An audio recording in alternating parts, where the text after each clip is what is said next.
Hi, everyone. Welcome to our first roundtable discussion for the Women in Esports Steering Committee. My name is Angelica Cirabella, and I'm sort of hosting today. And I'd like to start by introducing all of our wonderful committee members who were able to join us today to kick this series off. And I'm just going to start on the left-hand side of my screen. Dr. Lindsey Darvin, would you please go ahead and introduce yourself to everyone? Sure, absolutely. Can you all hear me okay? Yes.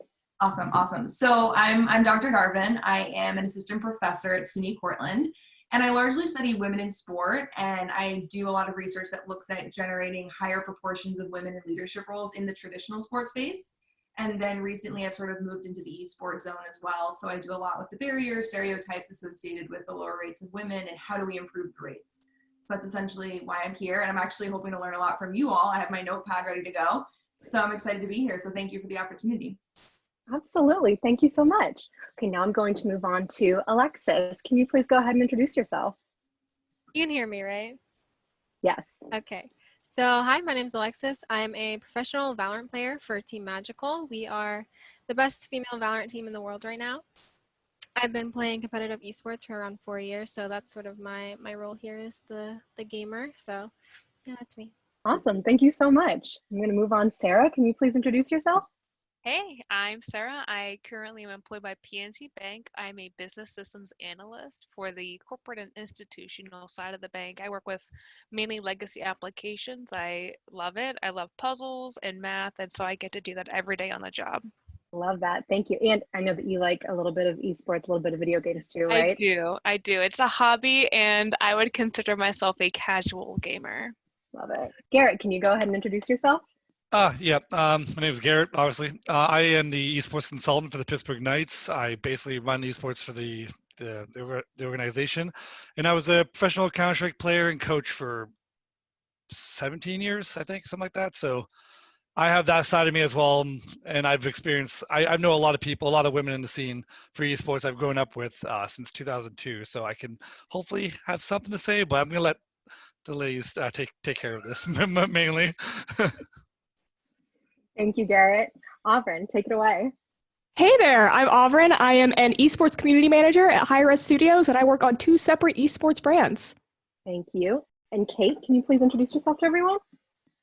I'm Kate. I have been playing in esports and competitive gaming since before World of Warcraft Vanilla came out. So I've been around for a really long time in the cosplay communities, the gaming communities, and more recently planning esports events. So I've been everywhere. Love it. Well, thank you guys so much for taking the time to introduce yourselves. I'm just going to jump right in. We're talking about women in esports, but to do that, I really think that we would do ourselves a service to just talk about esports in general. So to kick things off, I'd like to say, what is, the reason why esports is different? We have traditional sports and, we have esports. What makes esports stand out in that world of professional sports? I'll jump in here. What always amazed me about online gaming or esports is literally anyone can participate. I grew up with asthma, and so I was never able to keep up with all the really athletic kids. So sure, I was able to participate in gym activities and more laid back sports, but I felt like I would be able to master and do well on gaming. I agree that that's what sets esports apart from traditional sports. It's all the competition, all the team cooperation of traditional sports, but without any of the physical barriers for entry. So literally anyone, if you can operate a mouse, a keyboard, or a controller, you can play an esport. Are there differences between the abilities of men to play esports versus the abilities of women to play esports? So some people, would say that, oh, well, for XYZ traditional sport, men are taller, men are stronger, they have, they weigh more. And so that makes them a different sort of competitor. Is there anything like that in esports? I feel like there's definitely an edge with men in traditional sports where, there's something to be said about, their strength or if they're taller or whatever, there is that barrier, I feel like, for women versus men in traditional sports, but not really so much in esports. Like, I've played with the best in men, the best of women, and I watch women like destroy men pretty consistently on video games, which is awesome. So Yeah, for me at least, my sister was a Division I hockey player, and she was amazing. But one of the barriers of obviously traditional sports is she played with men in high school hockey, like high level hockey, but she can only go so far because she's being outweighed by 150 pounds. So like if I'm in the corner with her, I'm just like just push her away. Like she can't do much about it. But in esports, there's no such barrier like that for women. So it's a level playing field in that sense. Well, I'll jump in here too. So the other issue with traditional sports sometimes are the rules are just different between the sports. So you have women's lacrosse, for instance, where the rules vary. Ice hockey, the rules vary. There's no checking in women's ice hockey at the college level. Basketball, the size of the ball is different, all those things. So even in that way, because the rules are different and the female athletes are brought up a little bit differently, it does make competition between the two a little bit more difficult in traditional sport. That's an excellent point that doesn't apply to esports really. Do we have any thoughts on what specifically it takes to be like a good esports player? Can we just touch on that? Because maybe not everybody knows exactly what it takes. I think I can speak on that a little bit. Please. So in terms of what it takes to be an esports player, it's probably a lot more than what people assume, because you think, oh, you just need a controller and you can do it. But it's honestly, it's a lot of the same things that it would take to be like a regular sports player. Things like, talent, mindset, just the normal attributes that you would need to be professional at anything really. But the thing that's like different about it is like your skills are translated to a keyboard or mouse versus like physical attributes. So if you think about like regular sports, if you have like a disability or something like that, you wouldn't be able to play, but anyone can do it. Anyone can be a professional esports player. The only difference is it's online, right? So the difference between, sorry, I keep stuttering. So the only real difference between like being a regular sports player, being an esports player, is it's translated into keyboard and mouse, right? There's no physical difference. Like there's no in the skill set that you need, right? So it's just talent, mindset. What about, are there things like communication? I mean, Garett, you deal with these teams all of the time. What makes players great? What takes a player from the casual level to the pro level? It's mainly, again, it's kind of like what Alexis says, it's mainly like the mindset. Like when I've had this conversation so many times in the last 20 years, like 15, 20 years of basically like when they ask you like, oh, how do you become a professional player? Or like what, and I explain to them the practice regime and how it works, how you train, how you have to work with the teammates, how to make strategies. The communication is the biggest thing. And they all just look at me like dumbfounded, like bullshit.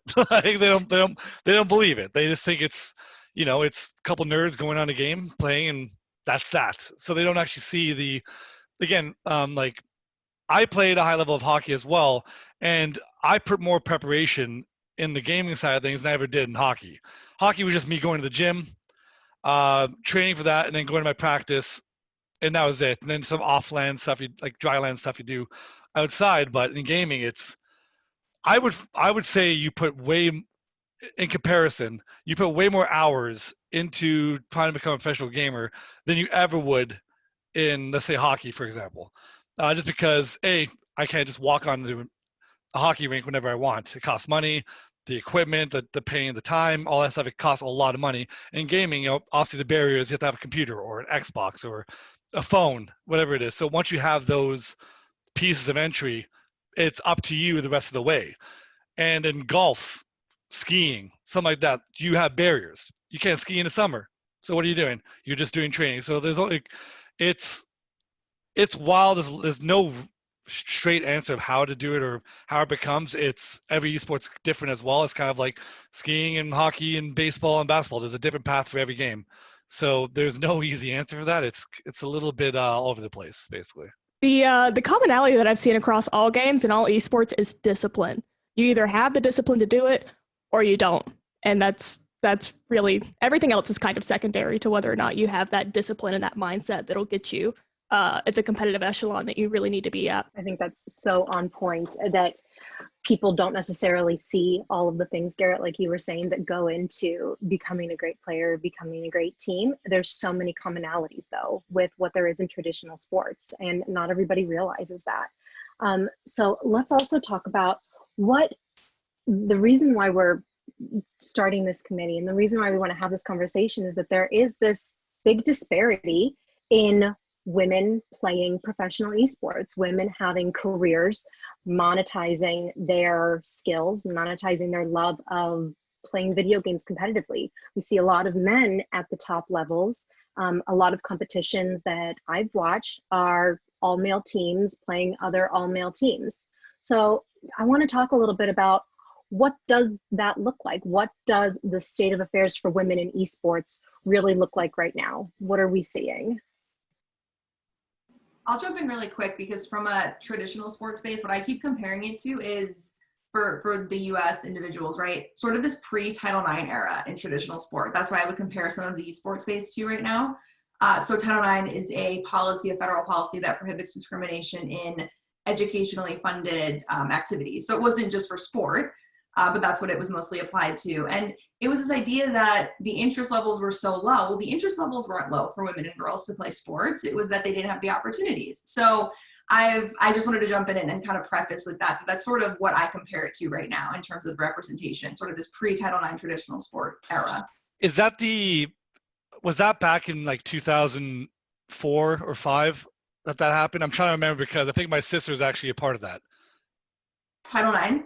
Yeah, because she got a scholarship to a Division I school in Minnesota, and that was a time where they were trying to level the playing field and getting it just opened up a lot of opportunities for women in traditional sports. My sister was one of the beneficiaries of that. So if that's right. The timing, I'm thinking. So the policy, right? Well, so the policy was enacted in '72, actually, and then way off. It's very short. So the policy itself is only, don't quote me on this, it's like 40 or 50 words, right? But when people started applying it to interscholastic and intercollegiate sport, they needed more. So the policy interpretations came out, which applied specifically to sport in '78. And then what you're talking about is what we were seeing. Yeah, schools were out of compliance up through the late '90s and early 2000s. And so they started adding other teams. So yeah, your sister probably was a beneficiary, of that, because they said we needed more women in our athletic department or we're out of compliance. So when you hear people talk about the 3-pronged test, for instance, for representation, that's one prong that a lot of schools are out of compliance with in Title IX representation. I think that, and this is something that we're starting to see with all-female like Valorant tournaments. This is something new that happened. We just have to have spaces that are honestly made for us in esports, and that starts with tier 1 organizations, either signing female teams, creating spaces for us to play, just making it like, okay, you definitely belong here. And truthfully, we haven't seen that. It has been traditionally a good old boys club where it's who you know, and they keep in this like, they say women are cliquish, but if you are around esports and men, like, oh my God, like they're just like this. And the more I talk to like high level players, these professional players that are making like incredible amounts of money, they're like, we don't have problems with women playing, all female tournaments. We don't have problems playing with them. But then on the other hand, I'm like, well, why aren't you talking about it? Why aren't you pushing for this? Like, and it's almost like they're afraid to lose their spots. Like they don't want to share it with women. And that's going to be like a really hot take, and I'm probably going to get something for that. But it's true. Like I want to see, these men that have been, I'm not going to name names. I want to see them pushing and supporting us. And not just like, it's not just like being quiet and being like, yeah, okay, they can play. Like we need you to actually like speak out and push for it. On throughout this series is these sort of structures that support professional players. And what do those structures look like? Because I'm going to go out on a limb and say that there really aren't a lot of structures. And I think that might be part of the problem, at least one aspect of it. And this is for sure a multifaceted problem. Maybe that's something that we can touch on too. Like, what parts of the esports ecosystem do you guys think play a role in making people pros or in contributing to the disparity that we're seeing between men and women. I just want to. Yeah, go ahead. I just wanted to add on to what Lindsey had said, where in regular sports you have things like Title IX where there's repercussions for people's actions against women, right? But I want to talk a little bit about like things that would happen to me when I was 14, 15. I was playing, and I would get people threatening to harm me, like in real life, right? I wouldn't even use my microphone in games because like I was like in fear of like my own safety. And like what Kate was saying, we need like our own spaces that are safe for women to play in order to sort of close that disparity between men and women, because right now women have loads of toxicity that they have to get past to get to the professional level, whereas men don't have that. Yeah. She's so oh, I'm sorry.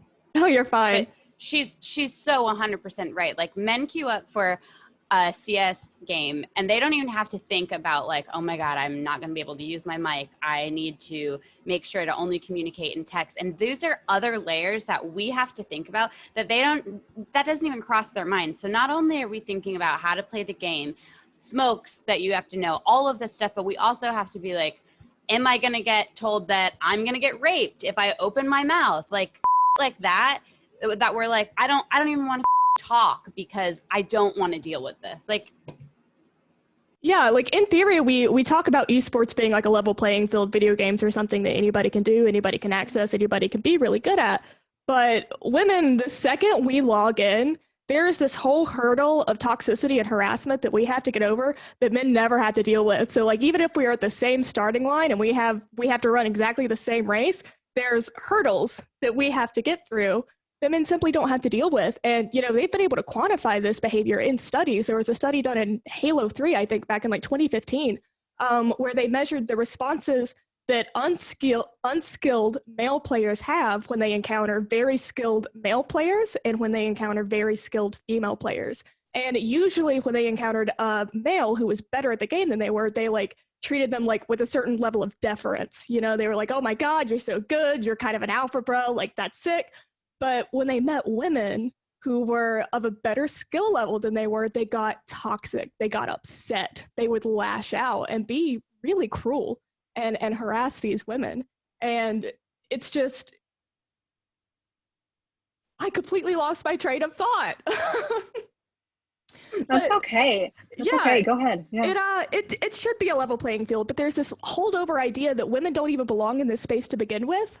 There's this old idea that, oh, well, video games are for boys, and that's just how it is. And that's not true. That's a marketing ploy that started in the 80s after the video game market crashed. Because in the 80s, there was a lot of marketing theory at the time that said, if you gender something, it will sell better.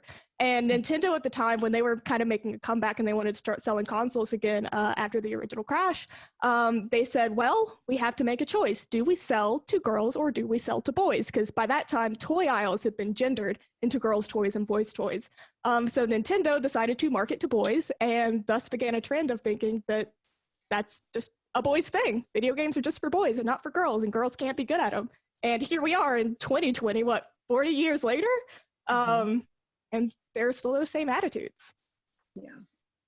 The one thing I just wanted to say, just coming from just like, again, I'm the male perspective here, but like when I play games in any game, no matter what it is, it's a toxic mess. It would make me not even want to join the game when you have all these people, because you have no repercussions because they're behind the screen.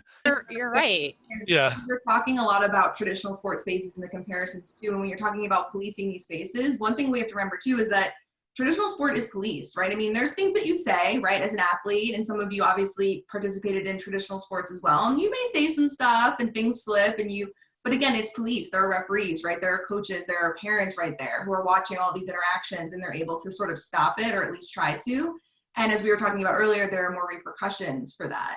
And then also when we're talking about sort of this threat that men feel about losing their spot, we have to remember too, I mean, this happened in traditional sport with the AIAW and the NCAA. The NCAA did not want to host women's sports, and a lot of people don't even realize that. They actually actively fought against Title IX So when you're talking about it, it's the individuals fighting against it, yes, but then also the organizations and the industry is important to consider too, and how they're sort of fighting against this idea of equity. I think that there are two things that I'm hearing that's happening right now and that I want to touch on. Like, there's this casual community that really, really influences the professional community in a way that other sports have already worked through. Like we're saying, other sports have coaches, parents, referees, people that are watching you and monitoring you and policing you, whereas esports are stemming from a casual community. Can anybody speak to that, or does anybody have any thoughts or experience with that? Yeah. I mean, like, everyone comes from the casual gaming community, right? That's where everybody starts. That's where the beginning is. But after that point, like, I mean, people can say, like, if you're being harassed, something's happening to you, just mute them, just block them, right? But there's still never going to be repercussions. They're never going to stop doing those things when they see another woman in a game. We need to start, like, the only way that we can fix it is if you're in a game with a woman and she's being harassed, you actively tell this person to stop. Then the next game where he does it again and there's another woman, you also tell them to stop. After 10 times, like, they're not going to keep going. They're going to not act like that. So in order to, like, break that sort of cycle, that's the only way. And that's how we can make it even for men and women. When you start in the casual, and before women get discouraged by these people, they're already being stopped, and then they can make it up to where men are playing actively now.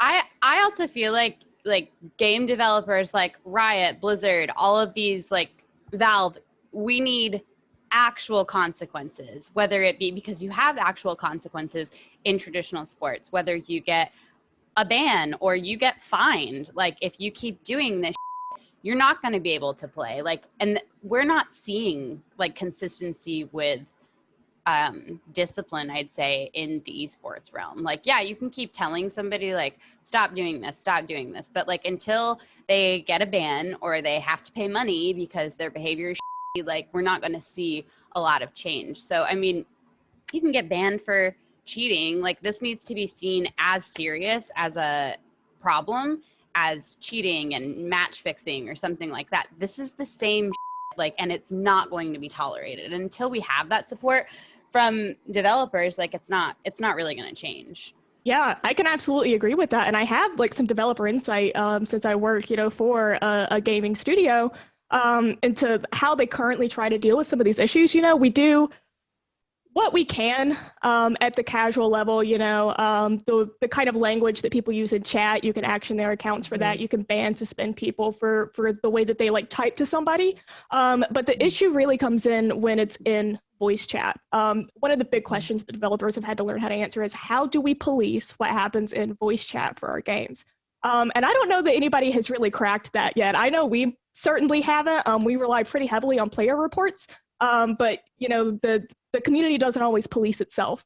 And so it's really not until somebody gets to the esports level that we're able to truly police what they say and what they do and how they conduct themselves. But that's not enough. We can't wait until people get to this level to really hold them accountable for what they're doing. And what we have to try to do instead is refocus our communities and encourage our communities at a grassroots level to have a culture that does not tolerate this. Because developers, the tech is what it is. We're very limited in what we can do, but we have to create communities that share these values, that believe women deserve a space here, and then have people in this community actively, try to make that happen. Because without the support of the people that we're playing with, there's not a lot that we can do to police this kind of stuff. Yeah, and I absolutely agree. This almost goes back to, Angelica, your question of whose role and responsibility should it be to level that playing field. At the end of the day, it's pretty much everyone's. Like, if you're in the game, I mean, and if you hear or see someone saying something cruel to a woman or anyone for that matter, I mean, you need to report it. It's everyone's problem. It's not just the developers or the leagues or the professionals. We have to police ourselves until something's able to be enforced, really. Yeah. that's part of the thinking behind bringing together all of you. It's that, you know, I work for the Pittsburgh Knights and so does Garett, but we know that we're one team in a big sea of esports, and we can only do so much. We can push, we can sign a team of women, but then what happens after that? Do they have the opportunities to play? Have they been given the opportunities to hone their skills as much as their male counterparts? And to that, I want to ask a question. What does it mean? Because I don't know if everybody knows, what does it mean to have your microphone turned off when you're trying to compete, when you're trying to play, and when you're trying to get better? What does that mean for competitive team esports when your mic is off? I'll just say it's a nightmare. Like, if you're trying to play without a mic, it's your team gets pissed off at you because you can't talk to them and communicate to them, and then you get upset because you can't like say what you're trying to do. So like, again, I was in 2002 when we had these like just awful mics. Like, if you didn't have a mic, it was awful. And then now it's gotten way more advanced and way more competitive, and everyone basically has communication now. And if you don't communicate, you get made fun of, whether you're like, not made fun of, or you get ragged on or criticized or whatever. And that's male or female. And if you just like mute the people, then it's fine. But then you're not gonna hear what they're saying. But then your experience and the fun you're trying to have gets taken away. Then why are you playing? And then it makes people want to not come on anymore. So it not only is affecting your professional play in terms of being able to call plays, call strategies, talk to your teammates, it's also just affecting the enjoyment of the game, is what I'm hearing. I mean, if you can't like talk and communicate with your team, or you have to mute somebody, like, then your teamwork is gone. Like, you're playing 4v5, or you know what I mean? Like, and you have to be able to communicate. That's one of the biggest things in this game, like, or in any game. You have to be able to talk, because otherwise it's just, you're playing by yourself. So here's something that I've heard, and I'd like to ask you guys. Sometimes I've heard that, well, women aren't playing professional esports because they're not as good as the men. And, you know, we can't have tournaments where you have these top level men playing and they just have women on the team because they're trying to be more inclusive. They have to be as good of a player. What would you say to that? Because I have a few thoughts. Okay, well, I guess I'll just jump in a little bit. So if you think about traditional sports now, it's gotten better with women's sports. Again, I keep going back to my sister. I'm sorry. It's just she's my direct experience. When she was playing hockey, she had a direct known path of what she had to do to get where she wanted to be. And in gaming, there is no such thing, not in the least. So I think there are two things that we can kind of look at to see like what the esport experience is like for women who do make it to the upper echelon and who are highly visible esports players. One thing to consider is the pay gap. If you look at the highest earning female esports player of all time, she has made, I believe, $375,000, and that was in StarCraft, and that's her total career earnings. The highest earning esports player in history right now has made about $6 million, and that's a male, obviously. So even when you're at the top of your game, the payoff is so significantly lower for the amount of stuff that you have to deal with to get there. And, you know, with League of Legends specifically, there was a high profile player several years ago now. Her name was Ramilia. She was the only professional League of Legends female player. And she was also a transgender woman. She played for the Renegades, and people were so excited when she joined the league. They were like, this is a huge breakthrough for women. This is amazing. She didn't make it very long. Because every time she played, her skill was the last thing that people talked about. Her performance was the last thing that people talked about. The comments, the Twitch chat, full of comments about her appearance, how she didn't belong there. The amount of harassment that this girl experienced is just, it's heartbreaking. And she left the league not very long after she entered because she simply couldn't deal with the mental strain that she was being put under for daring to enter this space and compete at the same level that men were competing at. So here's a question. Do women even want to play competitively? This is a question I've heard. What are your thoughts? Yeah. They're vicious. I think they're more vicious than men. They're tough. When they want to game hard. I grew up with a bunch of them, and they were animals. They're just amazing, and they want to play and they compete. But again, there's just no opportunities for them besides a couple of tournaments in Counter-Strike. I do Yeah. think, okay, there is something, and this is maybe a hot take, playing devil's advocate. There has been studies that show that biologically men are just better competitors, and this goes back to like them having to make quick decisions as being like the hunters versus the gatherers. There are some studies that show their reaction times are quicker, their problem solving times are quicker, and that's why they do have an edge, whatever. They also say that they're less emotional when communicating, but women, you know, have better fine motor skills, and sometimes their problem solving is better. So there are things, I think, and there's not a lot of studies, like we don't know, like going back to like traditional sports, like we can say like they are stronger, that is why they're better. But even down to how mice and all of our other peripherals are designed, they're targeting men's hands, not women's. So like all of these things are factors in why men are inherently better at the game. And I know that's going to get flack, but like we do have to like consider that biologically maybe they are better, but that doesn't mean that we don't belong in the space and that we can't like compete at the same level. So well, and we have to consider too, and I hope I'm not freezing it, if I do, let me know, but we have to also consider the way girls are socialized, and we talk about this in traditional sports spaces too, and girls are taught to be perfect, right? They're not taught to take risks. So that starts very early on. You know, educators are trying to be taught now on how to not do that so much. So yeah, I would agree with some of the biology there, but also the socialization is so powerful, and we need to do better at not teaching girls to be perfect all the time. We can teach them how to take risks more too. it's true. And like boys are told that boys will be boys, and if they bully you, they have crushes on you or something like that. But the minute we start, we'll give it back to them. And I'm really guilty of this. Like if somebody's being toxic to me in a game, I will out toxic you so bad. Like I've been banned from so many games because of my language and what I say. And like, I'm not sorry for that, because like, I'm going to give it right back to you, but it's fine when they do it, you know? So And I to have a piggy- question. Oh, sorry. Oh, go ahead, please, Sarah. No, I was to piggyback off of that. You look at how, like, even marketing affects how women feel towards competitive gaming. I mean, you look at like games like Nintendogs or Cookin' Mama. Don't get me wrong, great games, but those are definitely catered to women. Like, oh, this is so cute. There's fluffy puppies. Look, you can cook on a video game. They're not. You don't see ladies kicking some butt in an online competitive game. I definitely think that that plays a role. But I mean, heck, if I had known way back when that was a career path, you never know. You never know. Well, in marketing is huge. I always say preferences do not develop in isolation.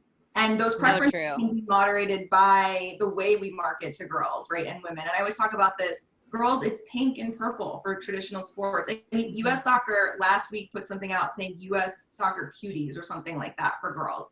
So it's 2020 and we're still doing this, right? So you're right, you could market to girls, but you could just be doing it incorrectly, which I would say they are doing incorrectly at this point. They are. They absolutely are. Like even mice, like I have really small hands and I have like 2 options really.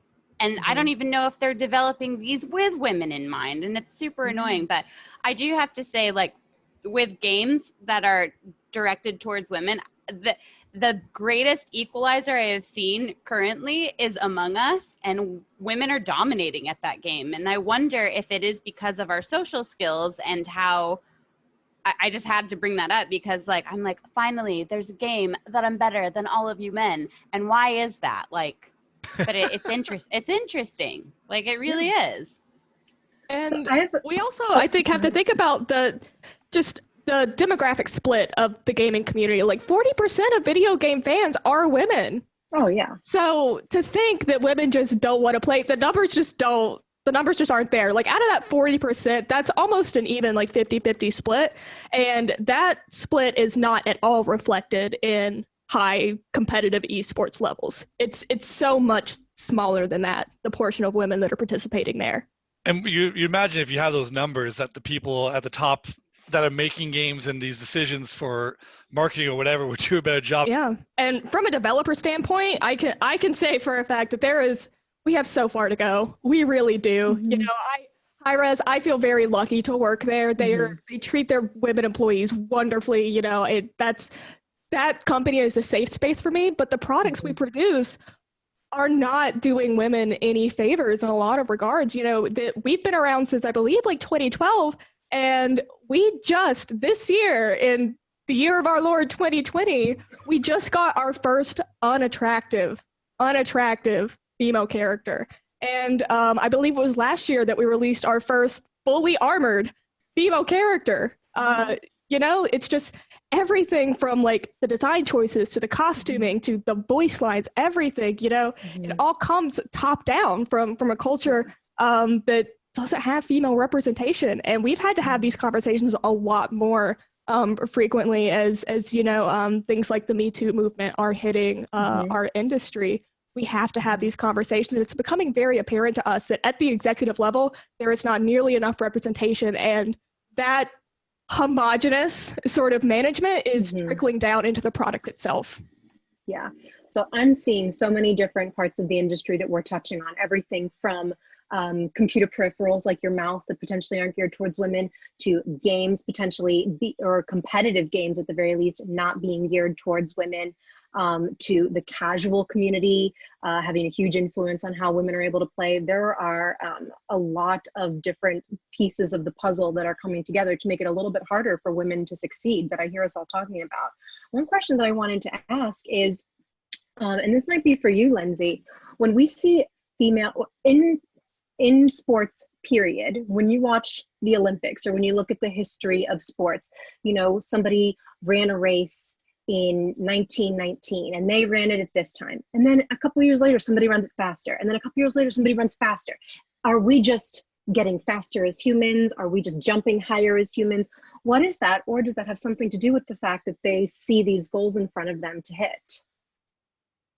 Well, yeah, I mean, we're obviously getting better. Equipment gets better every year, things like that. Actually, going off of equipment that you use for esport, I mean, it's only recently that we even have women's basketball shoes and girls basketball shoes, right? So even in the traditional sports space, it's taken forever. Yeah, I mean, people are getting bigger, faster, stronger, certainly. I mean, you see folks coming out of high school now that could play in the NFL, in my opinion, right away. Some men. But yeah, I mean, you're getting better every year, and I think that again, it goes back to that idea of, you know, preferences do not develop in isolation. So you're right, if girls aren't seeing those role models, if people in positions of leadership aren't making decisions to market correctly or to gear their products towards that population or that segment of the population, then it's going to lag. It's going to continue to lag, and they're practicing. They're not going to get as better. They're not going to get as good.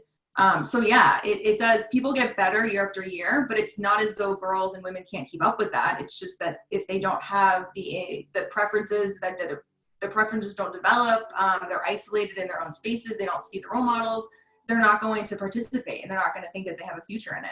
And I want to add on to that, because you mentioned role models, and when I was like coming up like in the scene, I had like 2 role models, and it was Miss Harvey and Potter, and those were like the only 2 female Counter-Strike players that I even ever heard of, and I thought they were so good. I watched all their YouTube videos. I was so happy. But now, hopefully, now that the scene's developing a lot more, people like myself who are winning 50K tournaments and stuff like that, these younger women that are watching are gonna now have role models to look up to. I know a bunch of young girls that follow my team like very closely, and they always are like, oh, I want to play with you guys, I want to be as good as you guys, and it's so sweet. But yeah, coming up, definitely there was no female like role models in competitive esports, so I think that's also something to think about when talking about casual gamers and how they can become pro. Well, just off of that, Alexis, like I want to ask you a question. When is the next tournament for you? Not sure. I guess that's my It's like, that's what I mean. So if Auverin was a gamer who just wanted to be a professional gamer, where does she go? Yeah, like exactly. Alexis is a professional gamer, like a professional gamer in Valorant. She has no idea when her next tournament is. So Yeah. how is someone who's looking up to her that wants to become one? What's her path? There is none. That's just another element, within this whole ecosystem that needs to up its game a little bit to help support women. In the traditional sports space, it used to just be playing on boys teams. That was literally it. I mean, that was your only option. It was if you were fortunate enough probably to have a brother and go play with them, or you knew that you could join a specific league. There was a coach that would let you play with the boys. That was pretty much it, pre-Title IX. And that's why I keep going back to that, because that's really what it feels like in this environment. So I'm just looking at the time. I want to be mindful of everybody's time. It is 2:50. If we have to end it now, then I'll say a little thing and we can end it now. But if you guys want to keep talking, we're more than welcome to. Just like, I feel like I could talk about this. I mean, you guys know, you all had a phone conversation with me. You know, I could talk about this all day long. But do we have anything else that we want to say before we sort of sign off on this? Does anybody have any thoughts or things that they want to talk about next time, maybe when we pick this up again? I just want to make like a small comment off of what Garett said. So for men, like literally every weekend, there's another tournament for them versus like female only tournaments. There's one, maybe like, I couldn't even tell you because they're so random, maybe once every 6 months or so, especially in Valorant, it's very new. This was like probably the first like really large one, definitely. But yeah, it's like being a professional female esports player, it's sort of like you play in whatever tournaments there are, but the amount of female-only tournaments are very, very, very small.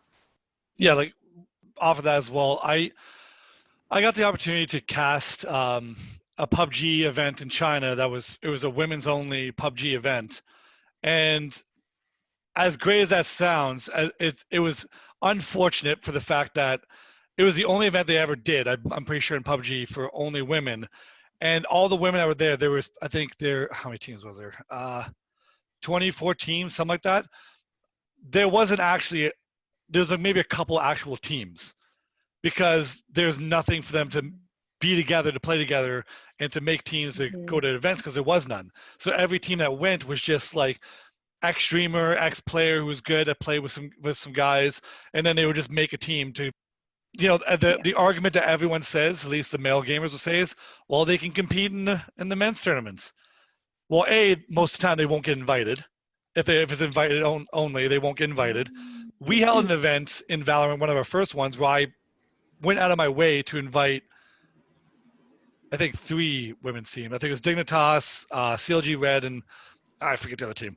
But I went on my way to invite them because they weren't getting anything in the first place. This is great, but the problematic thing about like Garett being the caster, Garett running the tournaments, like that's also a huge issue. Like, where are the female casters? Or women casting for women casting for men's tournaments. Exactly. Yeah. Like, we are relegated to be hosts and color casters. That started, that's the thing, is that's completely right. So, for example, that event in China, it was a women's event. There was 4 people. They were all men for a women's event, which is, you know, it's kind of weird. I mean, even when women do get brought on and they have every right to be in the space that they're at, they get treated like diversity hires. I've been called that a number of times. They're like, oh, you're just here because you're a diversity hire. They need to look good. It's about optics. It's about, you know, having the one token woman on the team, and here you are. And another thing about it is, even when you're, you know, operating in a very professional capacity, you're here to do a job. I was a tournament organizer and administrator for a while, and I could not do my job as well as my male coworkers purely for the fact that, you know, we were dealing with international players who had different ideas about what gender equity should or shouldn't be, and they would straight up not listen to me. They would not listen to calls. They would not listen to rulings. They would they would appeal rulings. They would do all kinds of stuff purely for the fact that they did not like having a woman, you know, work with them in this capacity, or God forbid, tell them what to do. I got that a lot too, where I was the person in charge and I felt like people wouldn't listen to me because I was a woman. And if I did voice my frustrations or if I got upset, it was very much so that I was being a bitch or I was being too aggressive, where if a male was upset like that, he would be assertive and just like trying to get the job done. And I was like, why? Like, why is that? It got so frustrating because I am just an aggressive person. Like, in general, that's who I am. And I remember being like, dude, I used to work at Hooters and I worked with a bunch of like women, and it was easier to get along with them than a bunch of men on an esports team. I was like, I can't do this. You guys are all so sensitive and like get your feelings hurt if I say something to you. And I'm not like, are you good? Like, can you do this? Like, it was exhausting. The casual, I think that something that we're really talking about here is that the casual fans and the casual community and the viewers have such a strong role in this industry and in this esports ecosystem versus in, you know, traditional sports. And I think even just in traditional media as it's been coming up, you didn't get that direct feedback. It was more gatekeepers that were in charge of, this is what you're going to see, this is what you're going to hear, and you don't necessarily get that immediate feedback that you do on Twitch chat. So I think that puts things into a whole nother perspective, where maybe when, you know, women were becoming newscasters, when that wasn't a normal thing, if they would have, if networks would have gotten direct feedback in real time, the very first time that they saw women, you know, reading the news, they might have reacted differently, or might have been more cautious about things, versus just pushing forward with something that they wanted to do and felt was right. So there's a lot that we're touching on here that is affecting the way that women are able to play professionally, and the way that women are rising up in the ranks of esports. Like we said, it's not just one team, it's not just players, it's not just top down, it's a lot of different aspects. So I'm just gonna say that we should probably wrap this up, because this is way over your time, and thank you all for staying and being so patient and for partaking in this conversation. I just want to keep talking to you guys more and listening to all of these stories, ideas, different things that I had never even thought about before. It's incredible. So I'm just going to go ahead and say thank you all for joining us today. I really appreciate it. And then, not filming, please like get in touch with me after this, and we can chat and we can get ready to do more of these. I'd love to speak with you about Roundtable 1 and keep going, because I think that this is a really important conversation to have. Because if I'm learning stuff and I'm so into all of this, then this is a lot for other people to learn too. I think it's good to get these things out there. Yeah, thank you guys so much. Thank you. Agreed. This is awesome. You all are amazing. Thanks, Auverin. All right. Well, I'm just going to head out. And again, guys, email me, call me, text me. I'm around. Okay. Okay. Thank you guys. Thanks, guys. Thank you. Thank you. Bye.